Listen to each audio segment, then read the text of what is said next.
I'm the owner and founder of Digital Media Edge, and I also run Ignite Growth as a separate consultancy business, working on growth strategy with businesses, very hands-on working, helping them digitally transform, and just really to benefit their end-to-end business growth from planning out the strategy to delivering it.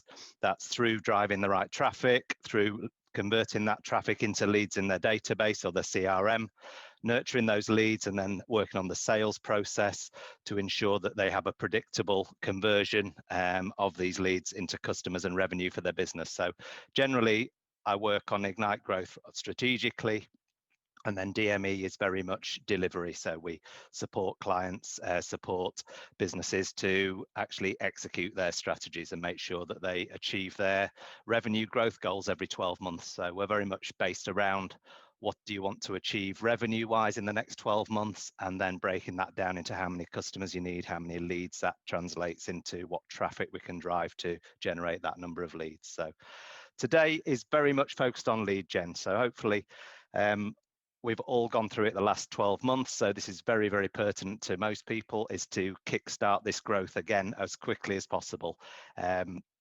I've looked through, I mean, there were 15 odd people that had signed up for today. So I was looking through some of your businesses, and there's a good diversity in there from graphic design, travel specialists. We've got consultancies, waste. We've got a lot of you seem to be in the B2B sector with a couple in the B2C sectors. So our expertise is definitely B2B, although we do have some B2C clients. We really do focus on what's a very predictable market is B2B, because usually you're working within quite tight sectors and verticals, have a quite clearly defined ideal customer profile and buyer personas that you're trying to get your message in front of. So today I'll talk through the different ways that we've seen working for our clients over the past, probably the past year. A lot of things that used to work pre-COVID have stopped working just because of the lack of face-to-face, the lack of the interaction that we're having, actually having face-to-face meetings, you know, the inability to have trade shows. A lot of these things have obviously, even live networking, I suppose, has been affected a lot. So it has affected the way people generate their leads. So what I've written in this workshop for the next 2 hours is really how we address that in the current environment, and how you kickstart your lead generation going forward as well. So a little bit about me. I was head of marketing for a large law firm for 8 years in Lincolnshire and across the East Midlands. Originally born in Yorkshire, I was born in Otley, lived in Harrogate and Leeds for a long time, and then moved down to Lincolnshire. Came head of marketing for a law firm. In the last recession, they were cutting back on their marketing team, so I took redundancy and set my own business up. And then Digital Media Edge really came out of that business in 2015. We were having a lot of clients around Lincolnshire ask us to help them grow their businesses. So we really position ourselves as a growth marketing agency. We don't really regard ourselves as a marketing agency or a design agency. We are really focused at DME on helping businesses grow, and that's what we've done over the last 5 years. We're also a HubSpot Gold partner, so we used HubSpot ourselves for 6 months and then realized that it was just the best platform out there, we felt, for end-to-end business growth and measuring that growth, so having metrics at every stage of our growth. So we actually became a partner with HubSpot. We can do HubSpot onboarding now. We can help people use the system and the platform properly. And also, as I say, we do believe it's just the best system out there. It replaced 13 pieces of software with one when we took it on ourselves 2.5 years ago. Very much strategy first is our philosophy. We see a lot of businesses out there go very tactical, so they maybe think, oh, how am I going to drive traffic, how am I going to use Facebook? It's very tactic based rather than mapping out their strategy, looking at their marketplace, how they position their offers in front of their buyers, and then how to drive the correct traffic and really focus their time on good fit leads, because people are generating all sorts of leads. And what we're trying to do today is identify who's a good fit lead for our business, and how do we get in front of more of those and attract more of those to our business. So we're not wasting that 50% of our time where we're speaking to someone who's never going to become a client. You know, there's often businesses spend so much of their time, and certainly sales teams, but it's more, I think we're more guilty of it when we're single founders and owners of businesses, that we try and speak to everybody we can about our business, rather than identifying who's going to benefit the most, who we've enjoyed working with in the past, looking at our existing client base and saying, this is a really good fit for what we do. So that's one of our beliefs, is that you plan out a strategy to attract good fit leads into your CRM, and then you nurture your relationships with those leads, build trust and authority, until there's that natural sales conversation about how you can help them. Over the years, we've dealt with huge corporates, national corporates, and we've also dealt with small SMEs. We've really got every size of business we've dealt with. I think our sectors that we specialize in would always be B2B, very much tech sector, cybersecurity companies, SaaS companies, other design agencies, other agencies. We've onboarded a number of other marketing agencies actually onto HubSpot and helped them grow, which may seem a bit like it's helping our competition, but we just feel that there's plenty of businesses out there that need help. So we will help anybody really, just to make sure that they're growing their business. And then I set up Ignite Growth 2 years ago now with my wife. She was doing consultancy work for the DFE, the Department for Education, and across Lincolnshire, helping schools. And I was being asked to do more and more sort of project management work and non-exec director work, and actually going in for days with businesses where I'd spend the day with them and help them get their growth strategy right. So goals over this 2 hours, really to map out the buyer's journey is one of my first starting points. I did have another workshop set up to do with you guys, which was going to go through buyer personas in depth and how we develop out a buyer persona and who is that good fit buyer. An ideal customer profile, which would be the company or the sector that we're targeting, and then the people who work within those companies that we need to be in front of. And that naturally leads on to what's the journey they go on when they make a buying decision. So I'll be picking up from there, where I would have finished there, but I will discuss a little bit about that because we haven't gone through that workshop, which would naturally lead into this. During that buyer's journey, we're trying to identify what questions these buyers are asking as they progress from stage to stage in making a buying decision. So we all do our own research now. We go online, we're on our iPads, we're on our mobile phones, we're on our computers, just doing research into any problem or pain we have, and we ask a varying number of questions as we go through making a buying decision. So I'll go through identifying those questions for your own businesses. So what are the questions that your buyers are asking as they have a problem that you can help them with, and how can you then address that question, answer that question in solution-driven content, and then make sure that as many of those good fit buyers are seeing that content as possible. Understanding the importance of business positioning. Again, this is a massive one that people make such a big mistake with.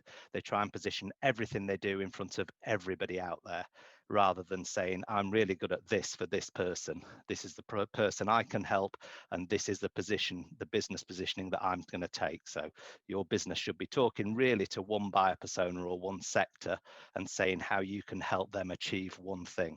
If you can get it as clear as that, you will grow, because you'll have very, very clearly defined messaging. All your copy will reflect that, and the people that you attract to you will always be those good fit people. So that's all done by positioning your business correctly. How to be a magnet to good fit buyers. Again, I've just touched on it there, but that's really showing that you are the expert that they need to be speaking to, or at least be in their consideration when they're looking at 2 or 3 options to solve their problem, or be it solve a challenge that they're facing or a pain point they're going through. You need to naturally be in that mix of, I must include in my consideration when I'm looking at the solutions. Then I'm going to go through a bit of inbound marketing. We're very much not outbound at all. We think inbound is the only way to really get these good quality leads coming through, because they're showing intent to consume your content. They're coming through, looking at watching your videos, and inbound is that person who's coming back and showing that they already are aware of your business. So again, we're not cold calling, we're not trying to generate a lead out of nothing. We're just focusing on what's the content I need to get out there, to attract these and pull these people back through my website? And then how do I offer them something of value to convert them into a lead in my CRM or database? So very much inbound marketing strategy. I'll go through the different steps that we use with clients when we're setting up an inbound strategy for them. And that should give you a really good basis for your own strategies as well. The power of content, obviously content is everything to us in inbound, because we're answering people's questions with good blog posts, we're answering questions through video, we're answering questions through social media posts. All of this is then pulling people back through the website, and we can then connect and engage with them. How to use social media, obviously, if you're in B2B, LinkedIn will probably be a platform you'll focus on. B2C, Facebook maybe. You maybe use a lot of video content in your business. Certainly if you're in graphic design, you maybe use Instagram, very visual format, but there'll be a platform not for you, but for your buyer. Where's your buyer? What's that buyer persona? Where's their trusted resource that they would go to? And what's their trusted social media platform that they go to? So again, using the right platform to amplify your reach and make sure you're in front of these people regularly is really key, because we want to stay front of mind. That's the whole thing with digital, is you can be front of mind for a few seconds and then disappear and they never think of you again, or you can be constantly front of mind because you're just sharing valuable, useful content with them and helping them move from stage to stage as they make a decision. And then finally, I'll touch on at the end, optimizing your website for conversions.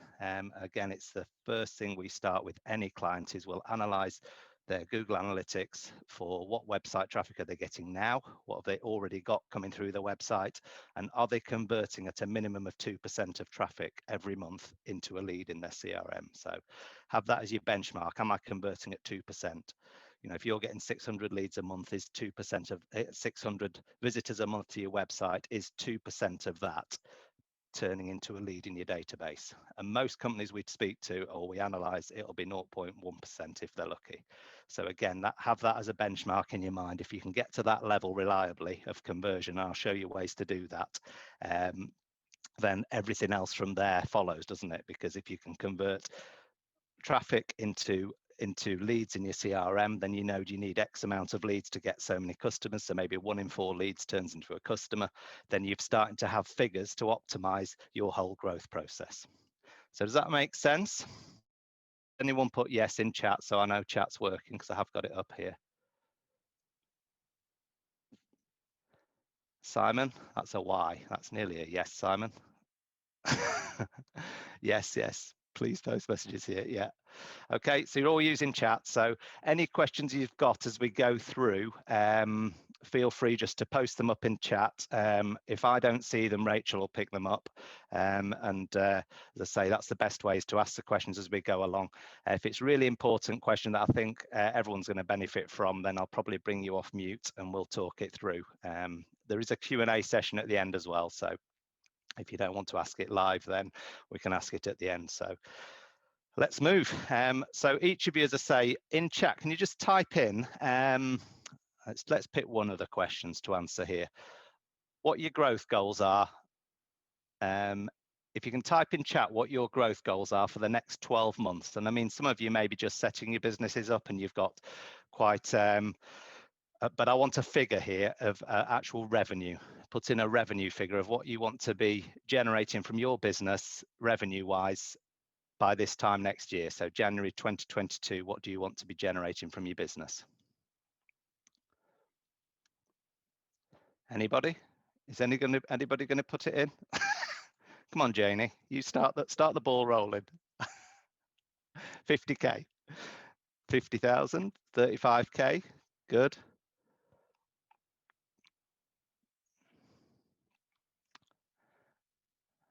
Okay, Janie, and where are you now? 0. Oh, so we're going 0 to 50k, right? So that's 12 months. Okay, that's good.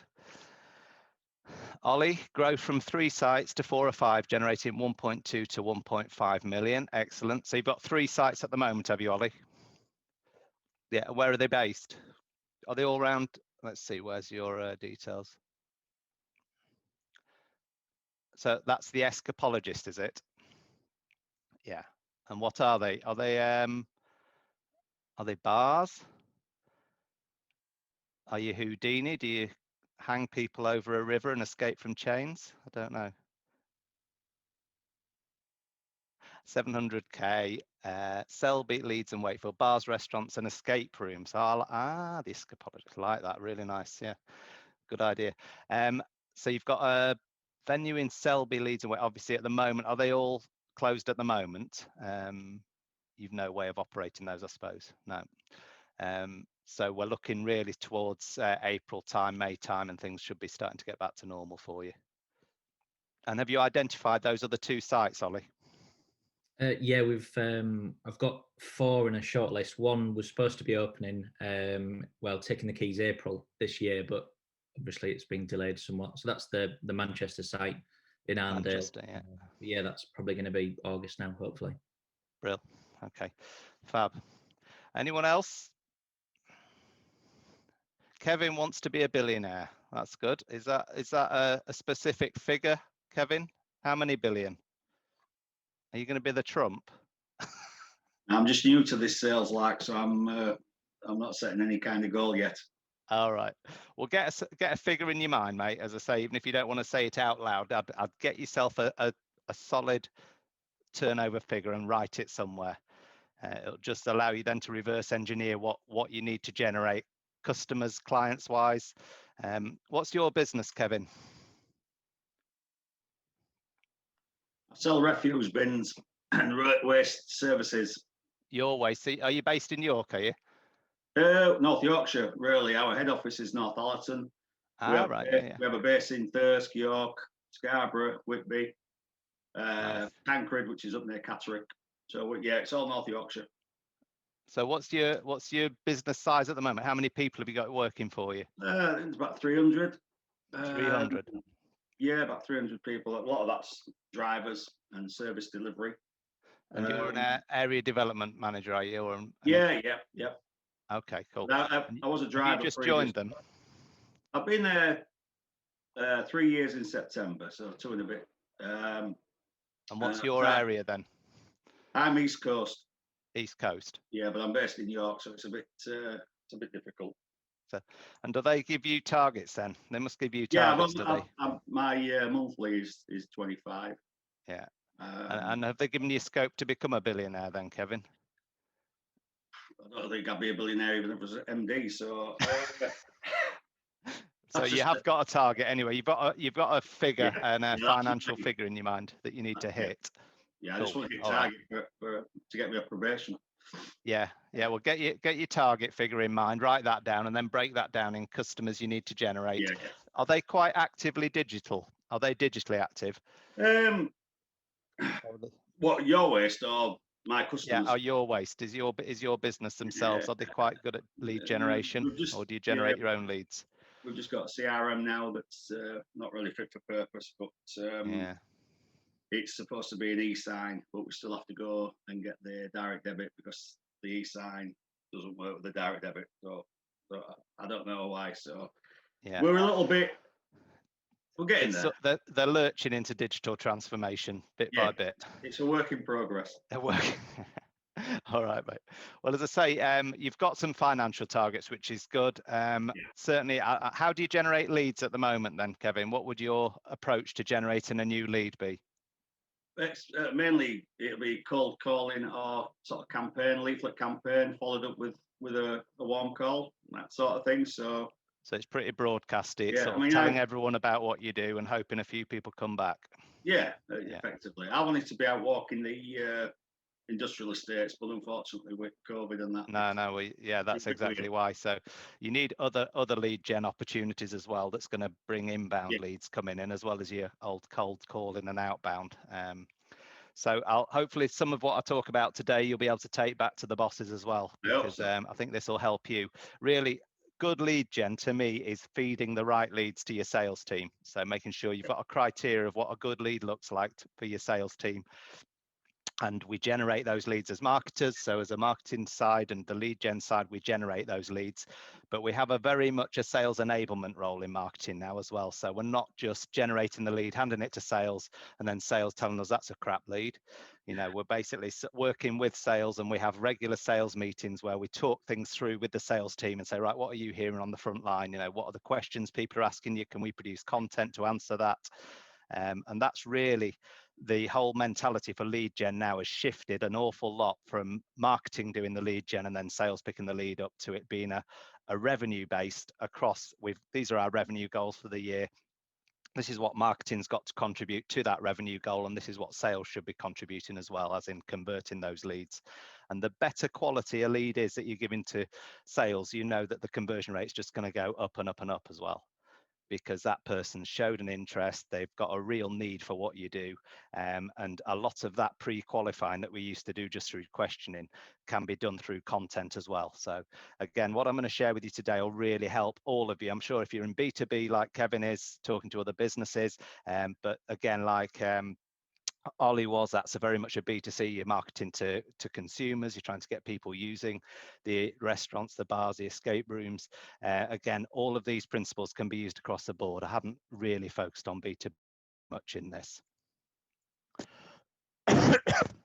So I talked about knowing who our primary buyer is. Again, when it's Ollie, he'll have a section of society who he knows this is who we're targeting. These are the people that use us the most. This is their demographics. This is their age. This is their gender. You know, you'll probably appeal to multiple people. But if I went through your customer list and people who visited your premises or clients that people have had if they're in B2B, I know that there'll always be one that will stand out head and shoulders above everybody else. They're the people who've really used you, who your service fits the best. As I say, there'll always be 2 or 3 subcategories as well, but I'd always say let's make sure that we're well positioned in front of that primary buyer first. Make sure we're answering their questions. We know exactly the buyer's journey they go through when they're looking for a venue, for an escape room, things like that. What questions are they asking? What event triggers them to look for this? So that's really important, that primary buyer knowledge. And again, I haven't got much time to cover that in this workshop, but it's something I do in the strategy workshop that I was due to do.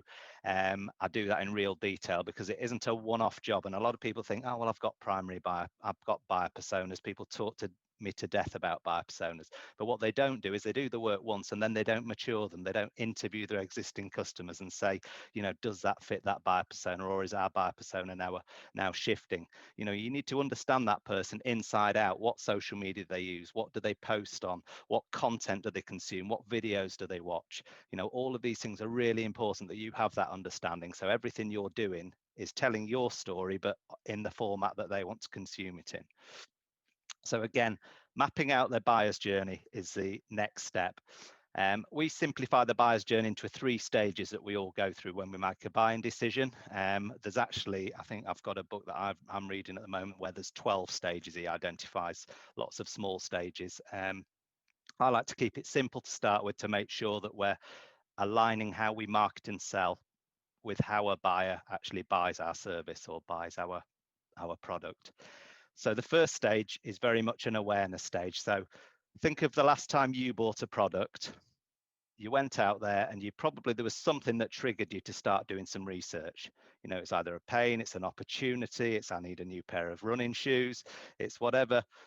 Something has asked, something triggers something in your mind. So what we start doing is some general awareness research. So we're out there and we're asking very general educational questions because we're trying to understand and frame that problem that we've got. So we're really trying to give it a name to understand the problem.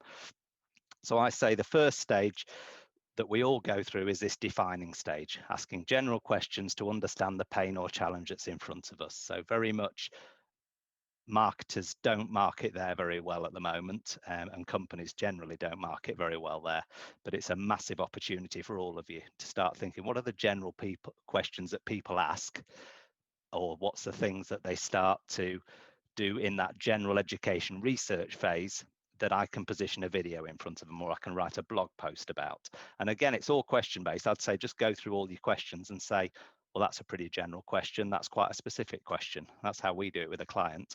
Because then when we've got framed our problem or framed what we're looking for, we then go through this consideration stage. So now we've clearly defined our problem and named it, we start doing far more specific research. So the searches we do on Google, the searches we do in YouTube, the questions we ask on social media, are far more specific, very much detail driven here, so we can understand the methods, the approaches, the options that we have. And that in that consideration stage is when we, when we always say to our clients, have a checklist in there, have something that people can download and tick off as they're going through it, certainly in B2B scenarios. But again, in consideration stage for B2C customers, people really in the consideration stage is when they're trying to shortlist the 2 or 3 companies that they're going to pick the phone up to, or send an email to, or make an inquiry to. So in consideration stage, what content can you get in front of people there? And then that's all leading us through to that decision stage. So when we start to have all the information in front of us and we're happy with the decision we're making, and remember, what you're trying to do is help them make the right decision for them. It might not be the right decision for you as a business, but as long as you're giving them value all the way along, you're increasing your odds of you being the business that they choose at the end of it. So again, decision-making stage is that selection, right? I understand what the problem is. I now understand all the options to solve that problem, and this is who I'm going to choose to help me solve that problem. So this is the product, this is the service, this is the company that I'm going to choose. And again, that's where your content needs to be reviews, it needs to be case studies, testimonials, all of these things underline our decision. So it's very important that you align your content with these 3 stages. Does that make sense? Everyone in chat, does that make sense to you? Any questions about that?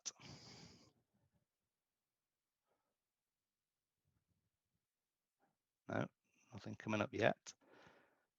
Cool. Yeah, excellent.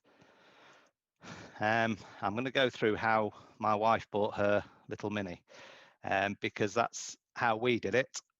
This buying journey can go on for either a couple of minutes, like when you're buying on Amazon, you go through that whole process, that decision-making process very quickly.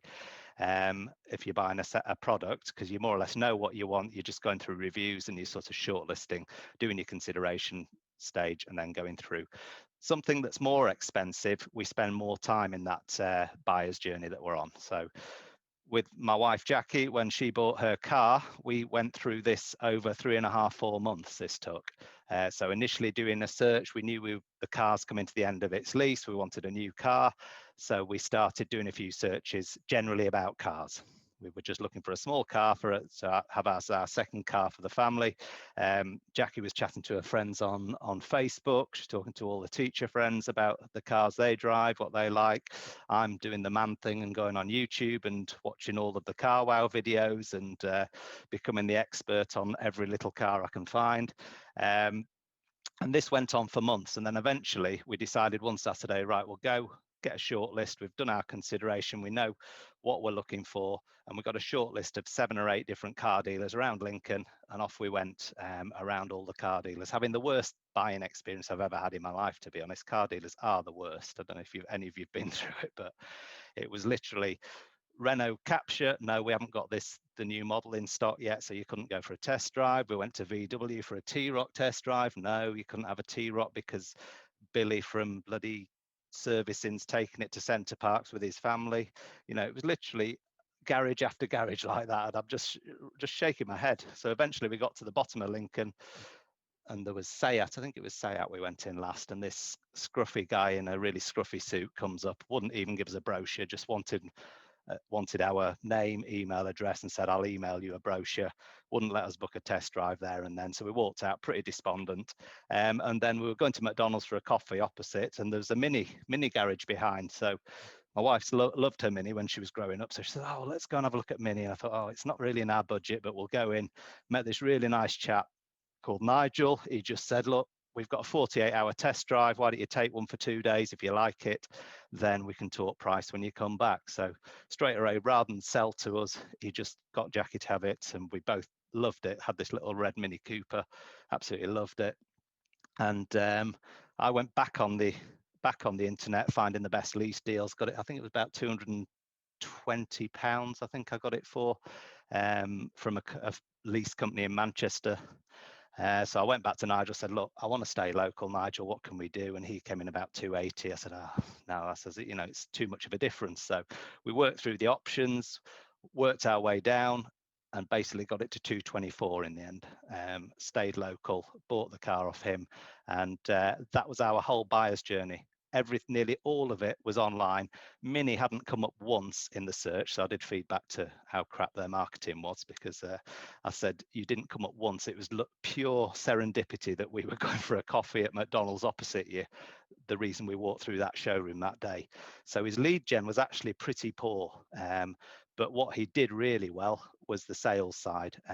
Made us really feel like he valued what we wanted, and because it was compared to those previous 7 experiences we had, it just stood head and shoulders above. So again, his problem there was lead gen. He hadn't got involved in our early searches. He should have been popping up when we were doing our Google searches. They didn't have any content at all, not even video content. I tried to look for some video content on minis, and there was literally 1 or 2 videos on mini. I said, you know everything about minis, Nigel. Why aren't you doing video content? That would have helped us make a decision and brought us to you far earlier. So again, that's just, if you think about any product you purchase, any service, this is just the same as if you're looking for an accountant or you're looking for a HR company. We go through this same process of doing our own research, and then when we're 70% of the way through, then we may pick up a phone, we may email somebody, we may engage with somebody there. So keep that in mind all the time, that people aren't picking the phone up to you now. They're doing all their own research, and you need to get involved in that research as early as you can. So thinking it through, what questions are your buyers asking? I've already talked about this. At what stage of their journey are they when they ask them? So if it's quite a general question, we know they're just starting their buying journey. If it's getting quite specific, so if I'm asking now about the colours of a Mini, that's a very specific question compared to my small car search. What small cars are available, what are the best small cars, that's very general searching. Then I'm getting into a Mini and colours of Mini, that's very specific. So we're starting to ask questions. So again, Ollie, your questions are going to be around what can we do next weekend, what can we do for our birthday, what can we do for an event, but then they're going to be talking about restaurants, bars, escape rooms. They're going to get in real specific questions about what they want to do. You want to be speaking to people in that second sector. You want to attract them though and engage with them and connect with them very early on in that. So you need content at the front end, and then you need content at each stage of that to pull them through that and just have them talking to you. It doesn't mean that everyone's going to choose you, but you want to be positioned in front of them in that way. And where are they asking them? So again, don't waste time on platforms where you're trying to cover every social media platform. Find out where your buyers spend most of their time and where are their trusted resources for finding things out. So what social channels are they using? Is there any blogs they go to? Is there any different ways, especially in B2B, there's a lot of industry sites, there's a lot of groups people belong to, things like that. So if they're on LinkedIn, are there any LinkedIn groups for those people? And where are they asking these questions? So you can be responding to them and providing them content and giving them value early on. Is that making sense to everybody?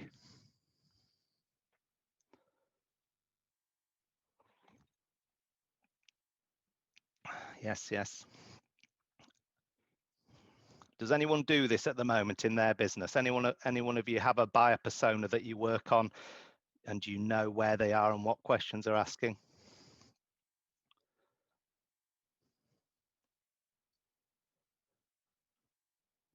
Anyone?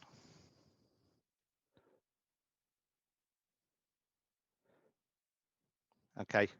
I say it's fundamental is this, but it's really important you start thinking like this. It's called buyer-centric thinking. Rather than thinking of us as businesses and broadcasting our message out to as many people as possible, we're getting into the mindset of our buyer and our best buyer, our primary buyer. As I say, there'll be other buyers as well that you can appeal to in the future, build marketing campaigns out for multiple people. But in this, you're trying to get your lead gen going so they're good fit leads. This is the best person I help. It may be parents who want to have an escape room for their teenage kids. It may be that you identify corporate work is a really good source for you, Ollie. Again, there's all these different markets you can look at, but look at your spreadsheet, look at your revenue, where's it being generated now? And there'll be someone will stand out. I can guarantee it. Whenever I look at anyone's database or CRM, there's someone always stands out as their primary buyer. and a specific industry in B2B, a specific sector and industry that they do really well. They may still be marketing at every other industry, but that's the one they should be focusing on. So take this on board and just write those questions down. What questions are the buyers asking? At what stage of their buyer's journey are they asking them, and where are they asking them? So are they typing them into Google? Are they on YouTube looking for videos? Are they in groups, as I say, on LinkedIn? Just identify where they're most likely to ask those questions. We're not doing this activity today in this workshop, but I will ask Michelle to send across a blank version of this so you can use this as well to help you, which is where you're just writing down the questions in each of these boxes that people are asking at each stage. So again, I'll make sure you get sent that across. It's a PDF that we can send over to you. So then we know who we're targeting, what their journey is when they're making a decision. So now how do we position our business in front of them? And I said this at the start, that this is the biggest mistake I see most businesses make, is that it's trying to position themselves to appeal to everybody with every service that they do, rather than positioning one service as a primary offering to get people involved with them, and then cross-sell and upsell into the other services that they have, because you've built a relationship. People love you by then, they enjoy working with you, so it's perfect time then to talk to them about the other things you do. But you've got to identify that business positioning for the initial relationship you want people to know you for. So the 6 steps that we follow when we're assessing how to write a strong business positioning statement, because we'd have it really in a paragraph. What we're trying to aim for here is a paragraph. So assess our current positioning. So what's the unique value proposition that you offer? So how do you solve challenges and help your buyer realize their goals better than the competition do? So, you know, why are you better than the competition? It's that differentiation that we're all trying to find for our business. This is why we're different to everybody else out there. And then define your why. So why you set your business up, why you go to work every day, why would clients or buyers want to work with you, and what are the problems that you solve? So defining your why is very important. Identifying your best customer and the client, so the who is really important again. So you're differentiating yourself and saying, this is who we look after the best. So identifying a specific vertical, an industry, or a specific audience that you help the best. Identifying core competencies, so that's what you do, what you're already experts in, why you're a thought leader in certain areas. And defining your company culture. Again, I think that telling a company story is really important, because people do connect emotionally with companies who have a really strong company culture. So it's a way of life in your business, your values, your belief, your behaviors, everything that guides your decision. So defining these out is really important. And then you should come up with a paragraph that sums up all of those bits. So it's something that's really important here, because that's going to be, it's more than a mission statement. It really should be on every piece of marketing content that goes out there, or elements of it. So people understand straight away when they see your business, who you can help, how you can help it, how you can help them, and why you're the best, and they need to consider using you. And again, we've got that primary buyer persona in mind when we're writing this. So clear positioning is to provide that focus on who you work with, what products and services you offer, and how you do it. Not trying to market to everyone, which is, as I say, the biggest weakness I see most businesses have, is they are trying to have this broad stroke approach rather than being laser targeted and then having another campaign that's targeted at another sector and a buyer persona and another one, building on it layer by layer rather than trying to do everything at once. So I've said here that good business positioning is going to give you that direction. There's no question about what you do or who you do it for or how you do it. It's really clearly defined as the direction of your business. Strong positioning for your target audience as well, because it's aimed straight, and the language that you use is aimed at that buyer persona. It also allows you to have this really efficient sales process. So what I was talking about earlier was providing a good fit lead and prospect, and making sure that that's all the only people that your sales team or yourself are talking to are those people, because we've got the right content in front of them. And it'll also improve that customer experience. So what I was talking about with BMW and with Mini was the customer experience. You know, our customer experience with them compared to everybody else out there was just streets ahead. And I know they've developed that and they've thought that through, but actually it was the person that delivered it. You know, if that had been someone else, he may not have delivered that in the same way. So again, back to company culture. So this is a DME. This is our DME one that we wrote a few years ago now. We wrote this is our business positioning statement, but you can see what I mean. It's just a paragraph that says we drive increased leads and revenue growth for owners of medium-sized businesses in Lincolnshire. So again, we geographically targeted that our core area was going to be Lincolnshire, because again, through our own research, we thought that's who our best fit companies are. Yeah, we work with people all over the country, but actually our best fit people are the people we can go meet face to face in Lincolnshire.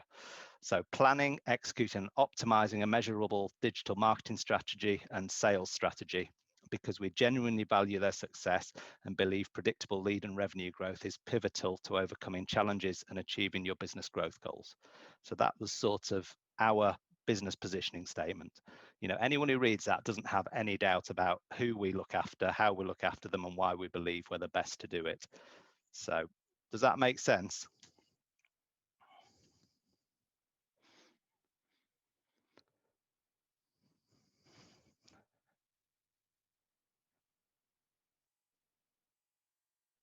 Yeah, okay.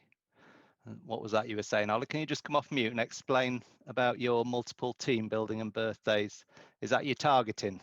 Is that what you were saying? Yeah. In terms of our targeted marketing, it's we kind of go through phases where we kind of refocus, go problem solution, break it down. Obviously, we've got a strong team building B2B side, but and then a lot of the other stuff's kind of social or just plugging a gap for birthday parties, cocktail making with an escape room in a Harry Potter theme.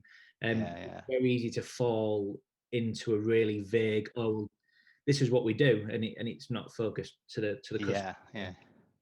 Yeah, and I think the relationships you build, you see, people come back to you time and time again. I mean, the thing with your business is once you get that loyalty, and that referral network that those people, I went to escape room, what's it called, the escapologist.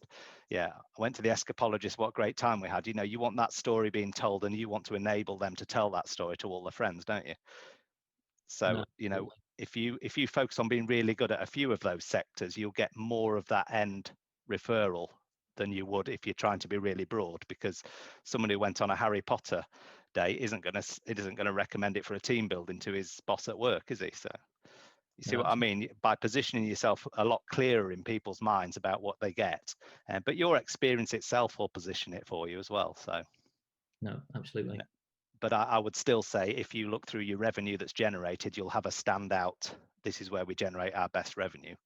Like you're saying, the rest are just filling gaps, really, the other campaigns you're running. Does that make sense, mate? Yeah, absolutely. Good.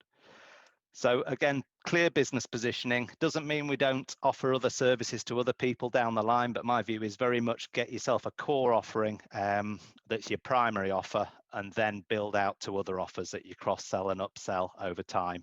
And again, generating referrals, generating reviews, all of these things are all done from having a happy customer that you've looked after and done a really good job for. So again, having that right at the start of the journey as well, when someone comes across you that's never met you, because this will be underlined, remember, with your case studies, it'll be underlined with your testimonials, it'll be underlined with all the other content you have, will be underlining this business positioning statement.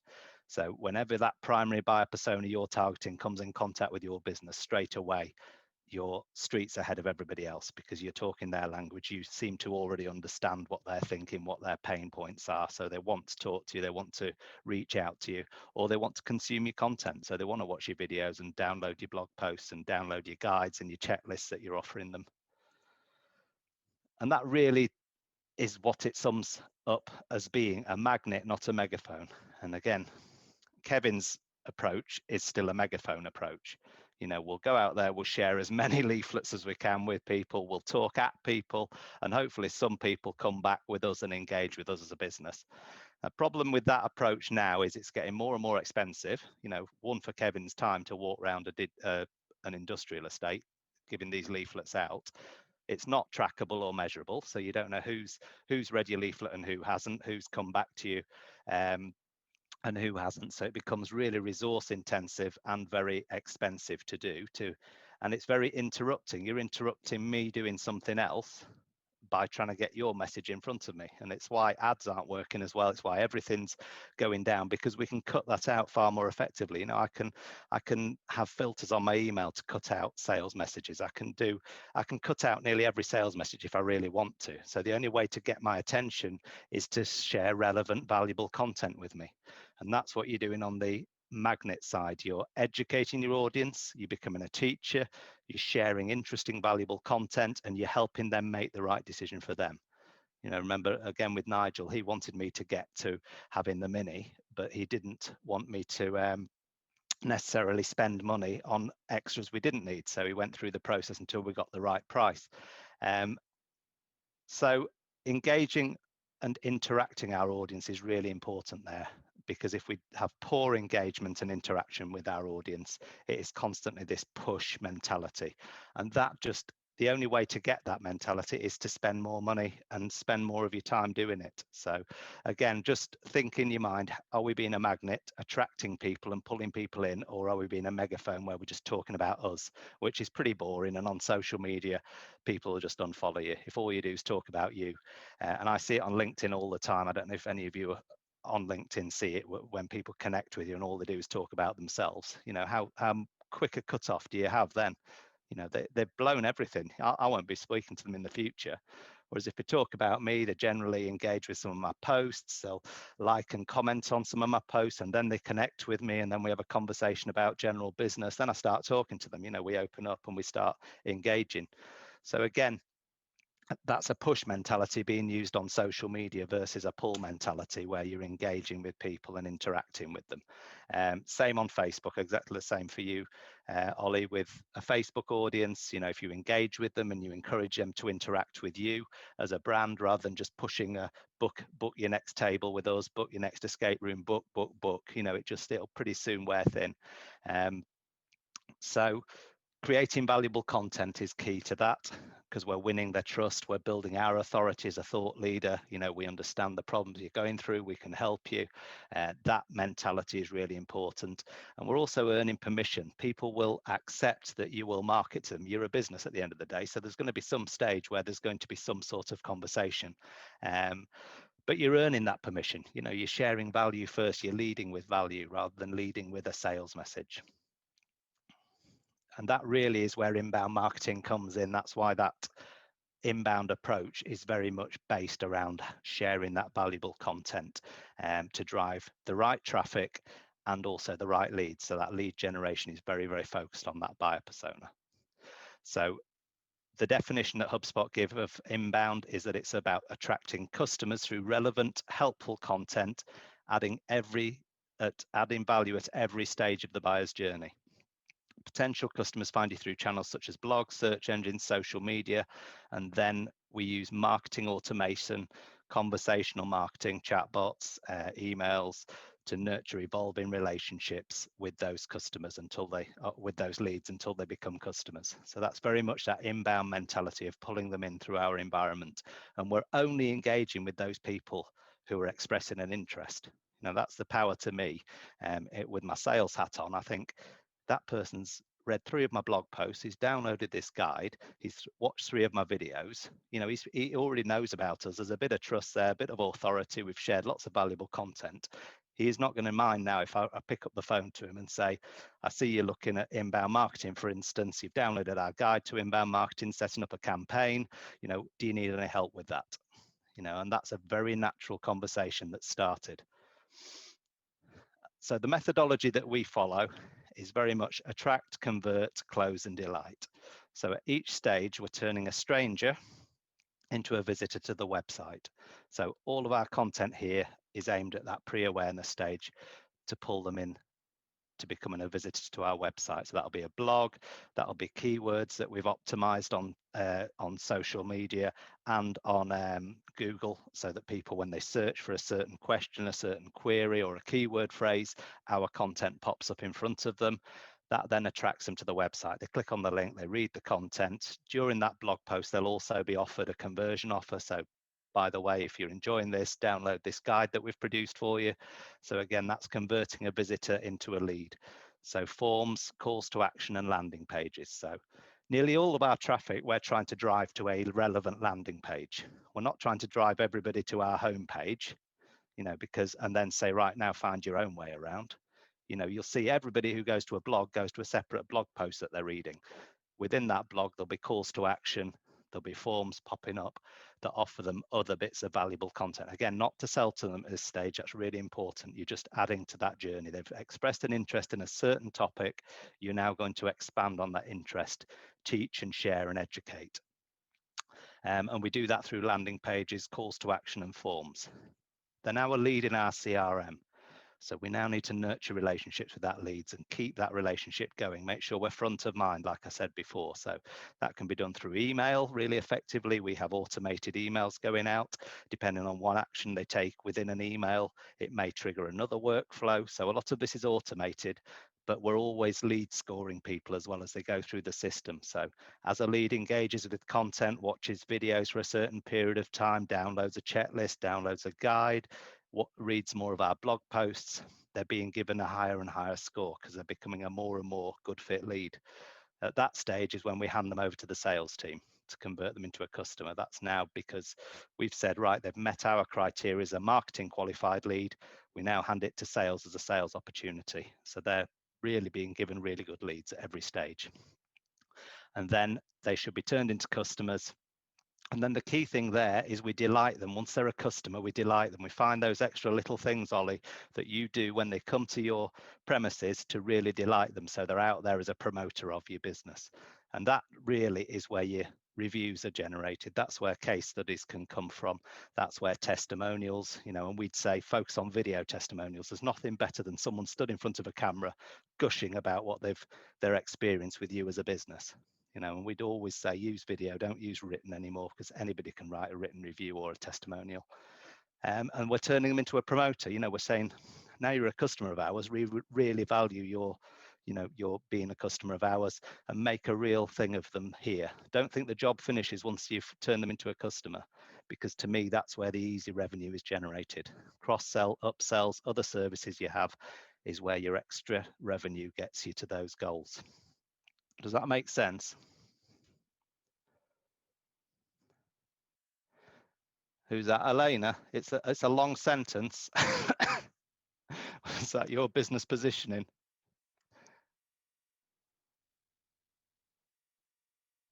I love it.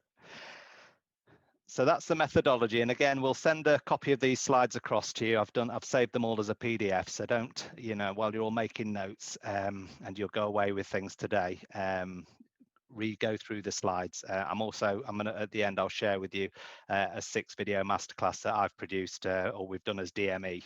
And this goes through planning out your strategy as well. So a lot of this is recovered in there, but there is a workbook with that which goes through a lot of this. So again, I'll share all those bits with you so you can go off and do a lot of this yourself on your own businesses.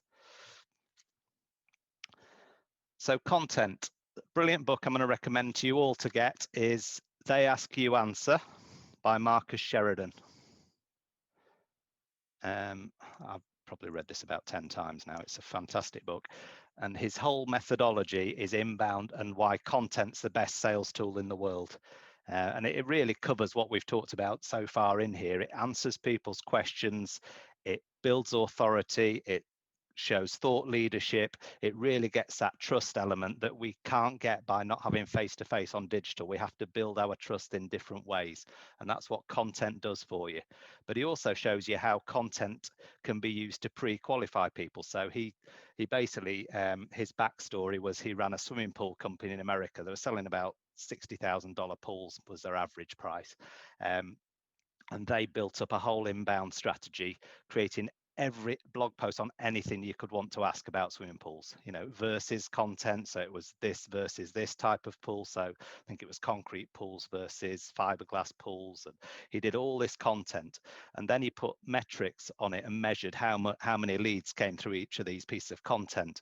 But he also got to the stage of knowing that a person had to have consumed so many pieces of content on his website before they bought. And it was something like 85% of people who consumed this figure of content on his website actually bought a pool off him.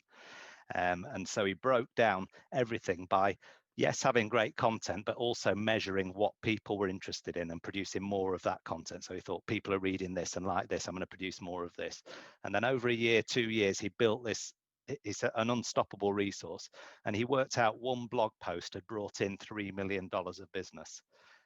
One of his blog posts, and he'd got that accurate measuring of where that initial lead engaged with the blog post and all of this. And he really goes through every area of using content in your business. And then he plans it out over a long term. So he says, I don't plan it out, oh, I'll just write a blog post next week. He said, we're mapping this out over a year, 2 years. And really what you're trying to do, as I say, I've said at the bottom here, map it out for the next 12 months, channel by channel. So what are you sending out on social media? What are you writing as content that you want to be found in the search engines for?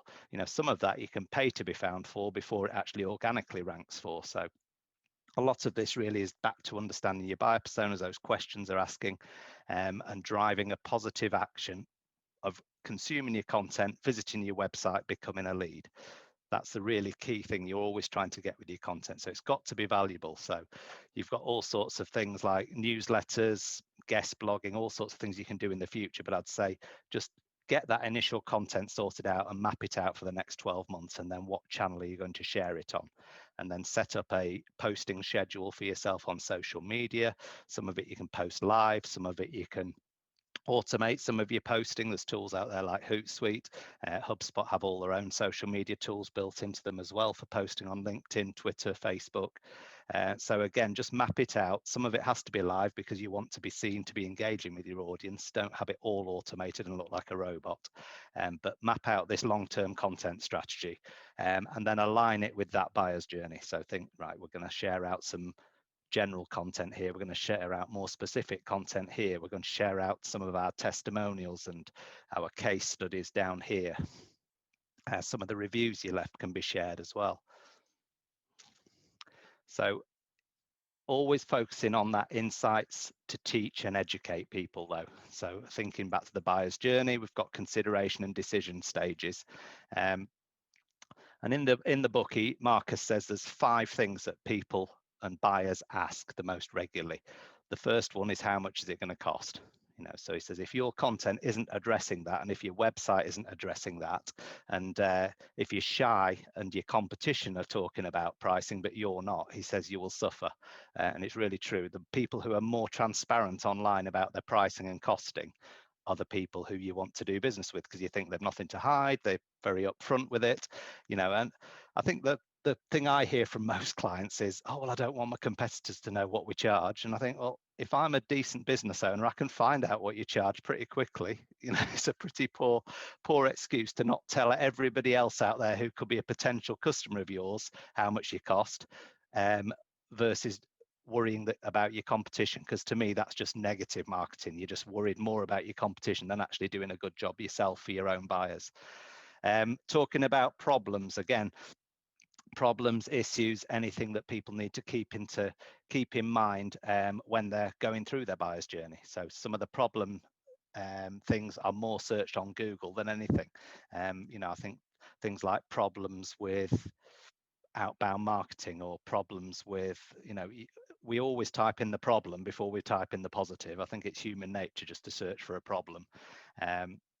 So again, address some of the problems in your industry that you see, some of the problems that customers talk to you about. You know, you don't have to have it as a negative. It can be very much a positive. But again, I think it's that earning people's trust. You're quite willing to talk about the problems. Versus and comparisons, again, very, very important. is maybe an escape room versus something else, indoor football or something like that for a birthday party. You know, you can compare the two, think what are the buyers comparing in their minds at the moment when they're in this part of the journey, because you'll know in a consideration stage they've got 3 or 4 options. So if you can write content comparing 2 of them, again, it's really valuable content, and it's what people will find valuable and be searching for. Obviously, reviews are really important. Reviews on everything in your industry, everything in your service. You know, do reviews on your own service as well, and then you can share obviously customers' experiences and reviews of your service. So, and then best in class. What's the best of X? So again, you can write about that, or you can write about the top 5 best. So again, Ollie, maybe it's the top 5 experiences for a birthday party in Selby, you know, things like that. So you're talking very specifically to that buyer persona, helping them with their consideration stage.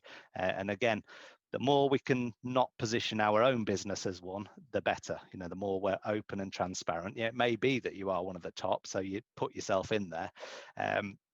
But again, you don't want to be seen to be everything always angles towards you. I think we can all see that pretty clearly when we're reading a piece of content. So those are the 5 areas to focus on if you're struggling. Obviously, you'll have done a list of questions as well that your buyers are asking, so you should by now have loads of content to write about. And then turn some into videos. Turn some of these into videos to go on YouTube, turn them into videos to go on Facebook, onto Instagram, onto LinkedIn. You know, as you get your blog content built out and you find what your most popular blog posts are, that's how we would do it, is we'd run 10 blog posts, find out what the most popular ones are, and then turn 2 or 3 of those into videos, and then we'll embed the video into that blog post as well. So if someone comes to the blog post, they maybe want to watch the video rather than read the blog post. So again, you can have the same topic and subject you're talking about, but a variety of different formats you present it in. So it maybe suits a podcast, it may suit a webinar that you're going to run, or a training workshop like this. You know, maybe you've got a subject that you are passionate about, that you think, I just want to get 40 of my primary buyer personas on a webinar that I can talk to them about this. So again, there's various ways to share your content, but initially to attract people to the website, I'd say it's video, social media, and blog posts that you want to focus on. Everyone happy? What time are we on? 10:05. Any questions at this stage?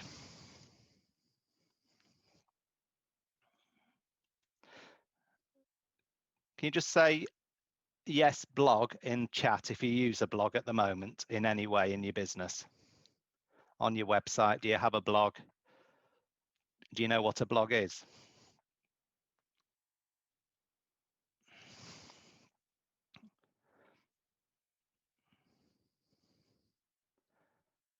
Yeah, okay.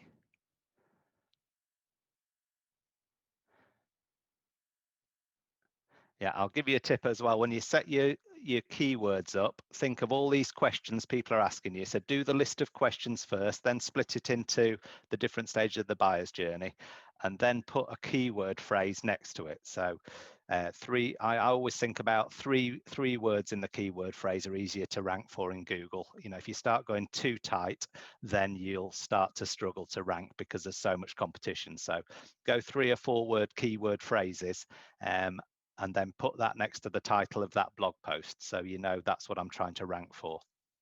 And then do a video as well on the same thing, so you can rank that in YouTube. But that should then allow you to map out your blog content for the next, you know, these are the 25 blog posts I've got to write this year. It'll just take the pressure off. You won't get as overwhelmed, and you can just do one every couple of weeks. 800 to 1,000 words is the right length for a blog post. You know, don't go too long because otherwise people don't read them. And then you can also, I'll talk a bit later about it, but it's you can turn it into a pillar page, which is a long 4,000 word page all about a certain topic, your main core topic for your business. So start with your blog posts first, and then as you get to 10 or 15 blog posts around a major topic, or your core topic that your business is a specialist in, then you can start developing more of your SEO in the future. But just get those blog posts written, because they'll be so Google loves them. They'll rank them really quickly, and especially if it's specifically answering a question, they seem to rank really well. Takes 6 to 8 months. Don't think it'll rank tomorrow, but it will. Over time, you'll rank, and you'll see lots of traffic for very specific visitors come through those blog posts. So blogging, so building trust through blogging, and the power of this is regularly publishing new content. So not writing 40 blog posts and then posting them all within a month. It's really spreading this out and posting 2 or 3 every month, so that you're constantly being seen as someone who's answering questions and releasing new content out there. So what to blog about? Again, the subject areas that we'd focus on are those frequently asked questions we've talked about. So don't have an FAQs page, please just answer as blog posts, and then turn them into videos as well. What does your buyer persona need help with? And again, thinking through your buyer's journey as what are the buyer personas looking for in that early stage? What do they need help with here? What do they need help with here? So again, writing content around that. Industry specific in B2B, I think industry specific blog posts can be very, very effective, because there'll be industry news coming out all the time. There'll be things that are happening. Obviously, we've got some major international news at the moment with COVID and with all the things happening there.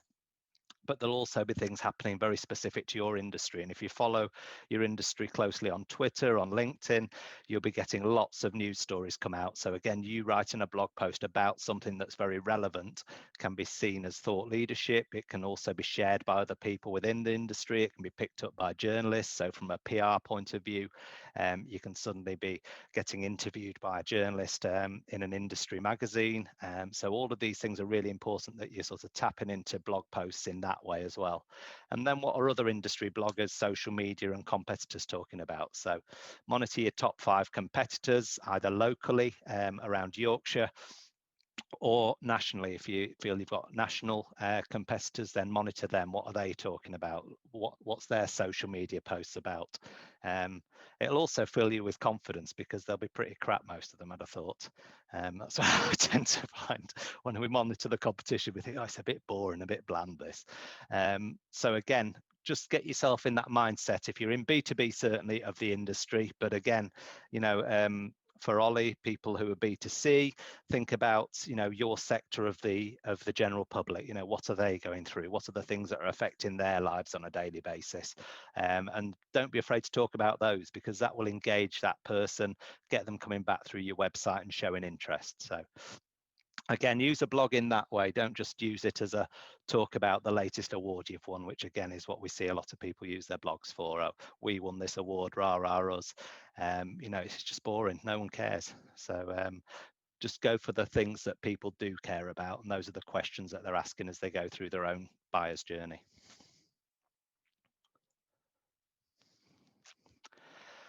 And I talked a bit about pillar content and topic clusters. Well, the blog content you're writing is very much a topic cluster. So that's all the multiple topics within a main topic. So a pillar page on any website now, this is how Google ranks everything. If you search anything in Google, you'll see that there's always a top answer returned now that's highlighted. And that is what Google regards as the authority on the question you've just asked. So this is the most authoritative piece on the question that's being asked. And what they're returning there is a pillar page, because that'll be something that's a long piece of content, maybe has videos embedded in it, maybe has some graphics embedded in it, some images, but it'd be a long piece of content around the most relevant to the search you've just done on Google. So what's your core topic that you're the experts in, and you must have in your website somewhere a pillar page. We've got 4 pillar pages now in our website. We've got one on inbound marketing, we've got one on inbound sales, we've got one on account-based marketing, and we've got one on sales enablement. And they all came from being initially just being blog posts. We'd written a blog post that got longer and longer as we added to it. And then it got to this stage where it was the authoritative thing on inbound marketing. We thought, you know, if you want to know about inbound marketing and you read this page, and it's broken up into subheadings, and a lot of those subheadings became blog posts of their own that linked back to that pillar page. So we were getting our own internal linking back to that authority page on our site.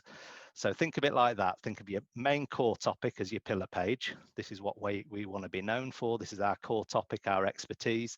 And then think of your topic clusters surrounding that, maybe 12, 15, 16 blog posts around it and videos linking back to that page. And that's how to structure your content on your website to get the most effect for it and get Google noticing you and obviously ranking you when people type in any questions or searches that you want to be ranked for. Does that make sense?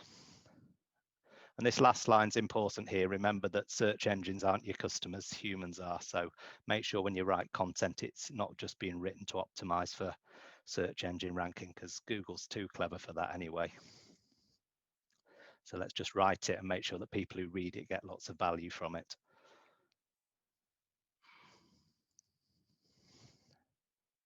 Right, let's go to social media now and start using social media in the right way to generate these visitors from social through to your website. And the way we approach social media is in four different ways. Social selling, which is actually talking about us and trying to sell something. We would say 1 in 8 of our posts would ever have a link to our website or asking people to take action. The rest of our content or the rest of our activity, on social media is all about social listening. So we're monitoring hashtags, we're monitoring conversations about certain keywords, we're monitoring certain customer profiles on social media, really to get involved in those conversations and also listen for mentions about us as a company. You know, that inbound mentality on social media is when people talk about DME or talk about Ignite Growth, I want to be responding quickly. So they really feel that I care about them talking about me. So again, that social listening is a huge part of it. I think if people just use social media to listen rather than to talk all the time, they'd find far more business on there and far better engagements. Social influencing, again, is sharing good content, that valuable content you've been writing, your blog posts, things like that, free content, guides, downloads, all of those things. You know, if you're adding value through social media and sharing it, maybe using live streaming and having one of your questions that you turn into a live stream on Facebook or on LinkedIn that you talk about on a daily basis. Again, you're going to have that shared by your followers. You're going to have people connect with you through that. So very important that you do that along with the social listening. And then social networking is tagging people in. It's identifying people who already have your audience, already have that buyer persona you've identified, will also have other interests out there. They'll have other people, other brands, other influencers that they connect with and they're in front of. So again, we would have an active influencer campaign going where we're connecting with those social people, networking with them actively, tagging them into posts we write, some of our blog posts, and also sharing their posts. So identify those top 10 influencers in your area, in Leeds maybe, or in Selby, who regularly talk about your industry, and then tag them into posts or share their posts. And you'll be seen by them after a few times of doing this. I can guarantee you'll be noticed and you'll be shared by them. And then what will happen over time is you build up this relationship with people and start chatting to them. They'll start sharing your posts as well with their audience. And as long as you've defined your audience clearly and you know who their audience is, you can get this huge effect from social media where you're getting far more reach than you should be. And then social selling, as I say, every now and then people, you've earned their trust, you've shared lots of value on social media, engaged with them in the right way. They'll understand if every now and then you promote something of yours, you know, so if you have an event coming up or you have something that you want to invite people to, or you've got something interesting to share with them on your website, then, you know, 1 in 8, as I say, is a good ratio to have of then you can, you know, certainly have earned the right to promote to them in that stage. Does that make sense? Yeah. I mean, I always look on social media. I've said it here as a tip, but I do think I'm trying to get a one-to-many platform to be a one-to-one platform. So I'm trying to get into that stage as quickly as I can where I've engaged with someone and then I DM them and I can get in a conversation with them one-to-one on a message, because that's where your personal connection and sharing something really valuable for them personally, you know, you can talk to them about what they're looking at, things like that, and then you can say, oh, this might be really useful for you, here you go, here's a link to something that I did on that. So again, that's what you're always trying to do with social media, is reduce that one to many, where you're broadcasting mentality, and you're trying to get to that inbound mentality of, right, no, now I can connect one-to-one with people. So, and then you can, once they're on your website, you can then engage with them, getting them on your CRM and things like that. So try and look on social media like that, rather than just as a, I'll talk about us every single day and post about us. Use it in that sort of way. Monitor hashtags, find out what industry hashtags that people use. Nearly every industry will have shows coming back and events coming back, and trade shows, things like that, trade magazines that talk about it. So a lot of that can really drive what you do on social media every day. And most clients I speak to, I say, just give yourself an hour every day, either an hour in the morning or an hour in the afternoon, where you just focus on social media, engaging with people, talking to them, sharing their posts, looking at what they're posting about, commenting on it, things like that. You'll get a real benefit from that. And there's a book I talk about called Social Selling Mastery there, by Jamie Shanks. And he talks about how to use LinkedIn and social media to do exactly that, to engage and drive leads just through that engagement. And he has a 90-minute process every morning that he goes through to do this. Oh, there it is, sorry. Our aim is to increase exposure probability. So the chance of our buyer persona seeing us is going up and up by being more active on social media. Viral probability, which is the chance that people will share our content with other people, and mind share probability. So again, that's just us staying front of mind, our business staying front of mind in people's minds and busy lives that we have, by constantly posting on social media and popping up in people's feeds. We just keep our brand, keep our message front of mind. And that's the power of social media, those three areas: exposure, viral, and mind share. So now we've got social traffic going back through the website. What are the other areas we can look at for traffic? The three areas that we'd focus on are organic search, which we've talked quite a lot about here. So finding your buyer, your buyer finding you through search engines with SEO, blog content, pillar pages, videos. Social media, which will be organic search, also organic traffic through social media, posts, links, articles being shared on social media back through your website, and paid ads and paid search. And again, sorry about that, just have a drink of water. Yeah, again, don't be scared of paid ads. I think a lot of clients we work with have been burned in the past by agencies who've just gone so broad at Google Ads that they've spent a fortune for hardly any return. I think once you've got a clear idea of the keywords that your buyer persona is searching for, you've got intent keywords as well, you'll be able to identify out of those, I want to appear for people searching this. Then you can be really targeted with your paid ads, and it should give you a positive ROI. And again, using something like HubSpot, you can track all your ROI through all your paid ads, so you can see exactly what leads have been generated for what spend and what revenue it's generated you. So again, make sure you go to that detail on paid, and you shouldn't get stung.